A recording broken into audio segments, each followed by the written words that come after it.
Hey guys, and welcome back to another video on my channel. I am BlackOpsAmazing, or Eli, you know, it's up to you, whatever you want to call me, guys. I mean, I don't mind E, my best friends seem to call me that, and you guys are my best friends. Sounds kind of sad when I say it like that, but you know, I do have friends. Which actually reminds me, before I forget, I just want to say this, we are almost at 200,000 subscribers. First off, thank you so much. Second, if you're not already subscribed and you are new here, click that subscribe button. But number 3, leave in the comments what I should do for a 200k special. I forgot to do anything for 150k, even I think 100k, I'm not sure if I did anything. So I definitely want to create a special video for you guys this time, but I'm not sure what to do. Let me know in the comments. Anyway, let's get into the subject of today's video. So we're going back to 5, since I did my top 5 secrets on 5, if you want to check that video out, link will be in the description, but I found out some new and interesting things for myself. Now, today I want to talk about the Pentagon thief. The reason why you will understand later on into the video, but I want to make this a series. I want to go back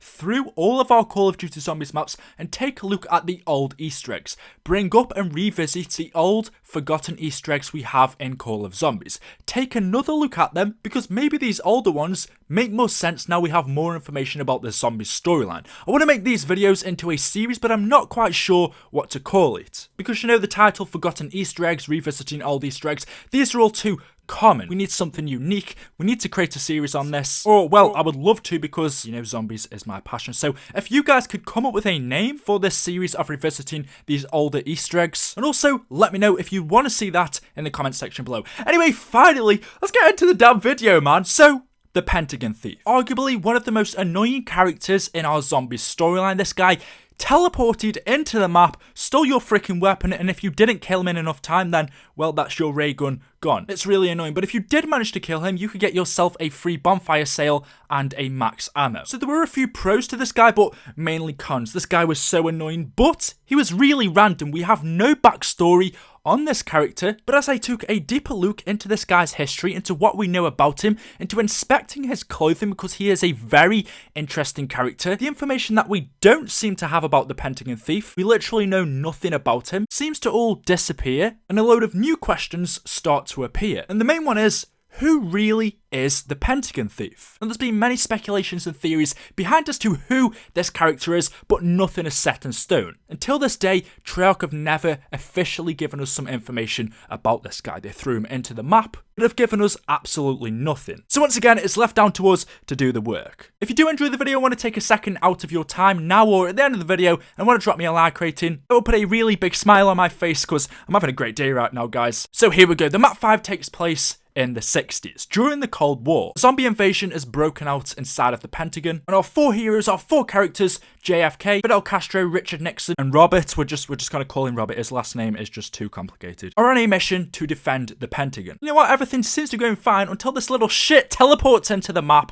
and steals your weapon. He is known as the Pentagon thief. He teleports into the map at a certain round after the power has been turned on. And his mission is to attempt to steal your weapons. Now what you can do is actually kill him before he takes your weapon. He's going to drop you a max ammo and a bonfire sale. But if you kill him after he steals your weapon, he's going to drop you a max ammo and a fire sale. Or if, like me, you don't manage to kill this guy at all, we'll eventually teleport back out of the map and escape. But this guy is actually harmless. He's not going to do you any damage. He won't attack you. His main objective, for some reason, is to simply steal your weapon. It's weird, right? Why the hell would a crazy looking scientist want to steal my weapons? I've got a commando. If you want that, take it. Just stay off my ray gun. Now keep in mind, this guy for some reason is obsessed with stealing your weapons. And I also mentioned if you kill him before he steals your weapon, he will also give you a bonfire sale. If you don't know what a bonfire sale is, it's a special power-up that is only obtained in the map 5. Literally, this is the only map you can get this power-up in. And what it's going to do is reduce the price of the Pack-a-Punch machine from 5,000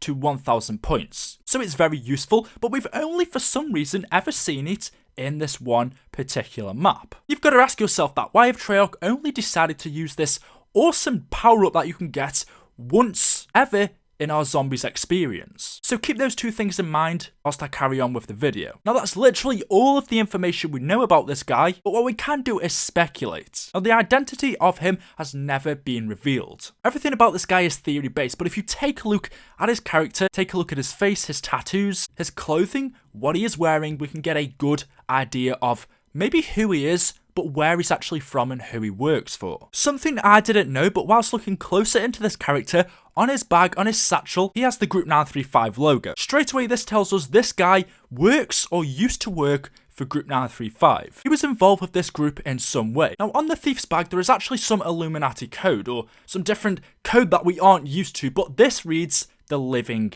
dead. This guy doesn't look like our usual type of zombie, but he definitely doesn't look normal either. When this guy runs, there is a red mist following him with numbers appearing out of that red mist. There are a load of codes following the trail that this guy makes when he runs. We can also see there are numbers, there are mathematical equations tattooed all over this guy's face, all over his clothing. There are Illuminati symbols. Although he looks normal, we can presume something has definitely happened to him. You can see he's wearing these goggles, his eyes look perfectly normal, but I found a few images on the internet, and if you actually look behind these goggles, his eyes seem to be glowing up, giving the same irradiation that we can see glowing from the eyes of the zombies. Already we can start to link a couple of things up. Now, the thief is only visible for players which he's going to target, or someone he might have already stolen a weapon from. So if he isn't targeting you in the game, you're not able to see him, but what you can see is the red fog and the numbers that follow him. So he's only visible if he's focusing on you. Now, you can see on the Pentagon thief's chest, there is something there. For some reason, this reminded me of that thing that Iron Man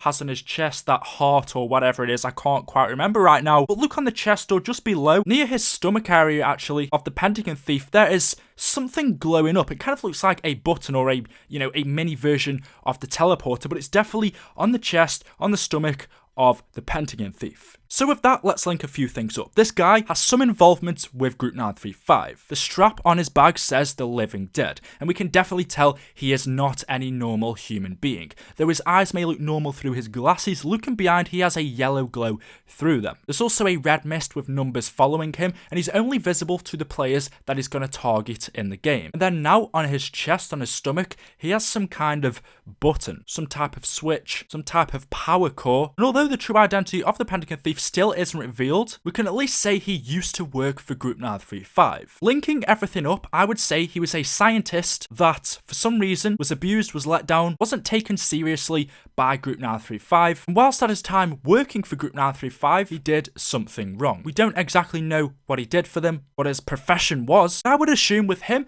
being an employee of Group 935, something went wrong. Whether this was his own fault, whether one of his experiments went wrong, maybe the experiment he was trying to do backlashed on him, and instead of going on to maybe another human, onto a zombie, maybe he was trying to make a chemical explosion or whatever it was, maybe that backtracked onto him and instead caused him to be how he is right now. Or maybe he was disowned by Group 935, and just like Division 9 did to Takeo, Group 935 betrayed the Pentagon thief, experimented on him, and he turned into what he is now. What exactly is he though? We don't know. Is he a zombie? He doesn't look like it, but then again, he has the living dead on his bag. We can see these glowing eyes behind his glasses. We don't exactly know what he is. Maybe he's half zombie, half human, and he's wearing these glasses to cover up his actual eyes, to cover up what he actually looks like. Maybe he's trying to fight against the infection, against what Group 935 tried to turn him into, hence why he's wearing these glasses to look normal. But that doesn't explain why he's at the Pentagon and why he steals our weapons. What is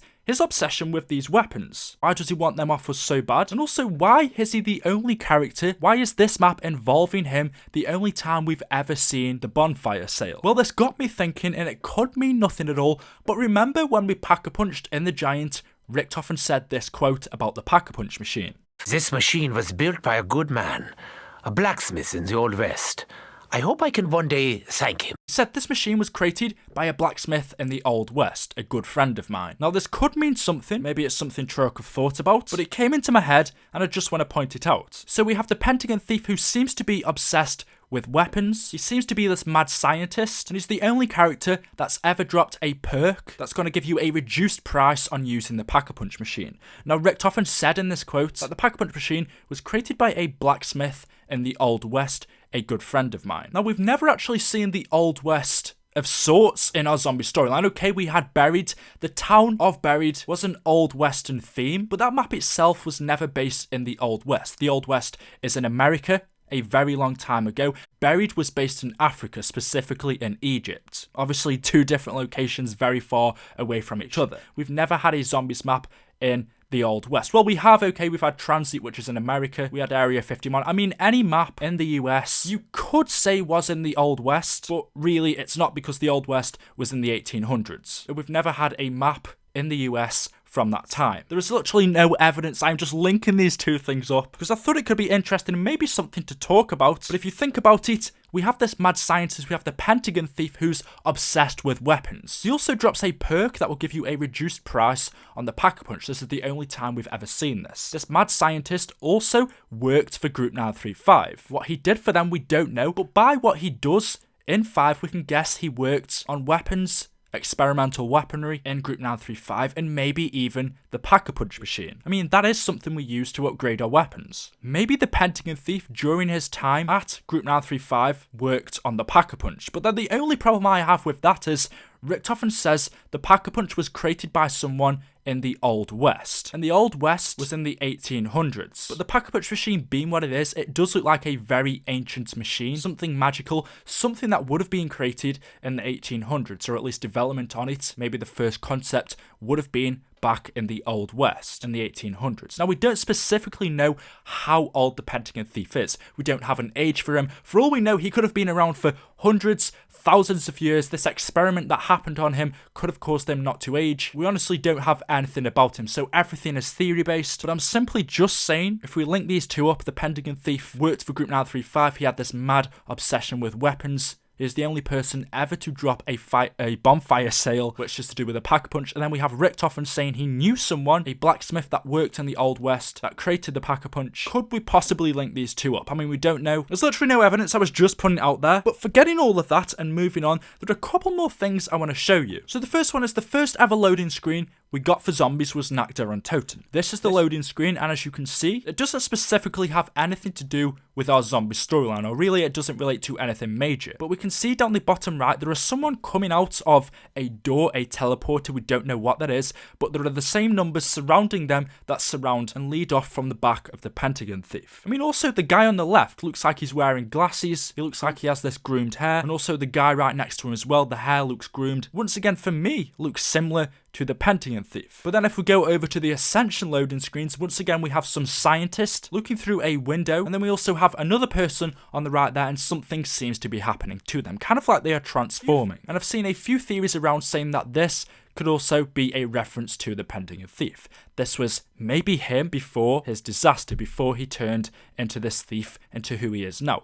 Richtofen says that the blacksmith who created the Pack-a-Punch was a good guy. The Pentagon thief, although he steals your weapons, he doesn't hurt you, he doesn't damage you. So is he really this bad character we've all been making him out to be? Is he this good character who had a disaster happen to him and all he wants is for some reason to get our freaking weapons? I mean, dude, stay the hell away from me, you ain't having my ray gun. But really, he could be this good character. And obviously he's had all this trouble behind him, and for some reason he wants our freaking weapons. Oh no, that's just one theory that was going around the community. All we do know is he worked for Group 935. He's obviously not human, but he's also not fully a zombie either. And one of the strangest mysteries is, you're playing 4 players, you can only see this guy if he's targeting you. Does that show he has some kind of special power? Is he an illusion? I think there's a lot more about this guy than we actually think. I think there's a lot to him that we haven't thought about. Oh no, I've just gathered a load of theories here, put them all into this one video, but I do hope as we get to DLC 4, Treyarch are going to give us the identity of this guy anyway. Let me know what you think in the comment section below. Who really is the Pentagon thief? Was he, I don't know, a freaking blacksmith before he became this mad scientist for Group 935? Honestly, it's all theory, we have nothing on this guy, but it was definitely something interesting to bring up. Hopefully you have enjoyed the video today though. It took me a hell of a lot of time to gather all of this information, so I wanted to try and pack in as much as I can as always, and just make the best informational video for you guys as I could. So a like rating would mean a lot to me. Let me know if this video should be episode 1 to this forgotten Easter egg series that I want to start, although I don't want to call it that. I want you guys to think up of a name for it. Thank you so much for stopping by. If you think you will enjoy more content on this channel, if you haven't already, hit that subscribe button. We are almost at 200,000 subscribers, which is honestly, it's freaking amazing. I don't even know what to do for 200k, guys. You gotta help me out. Thank you for watching, and I will see you in the next video. Thank you, and peace out.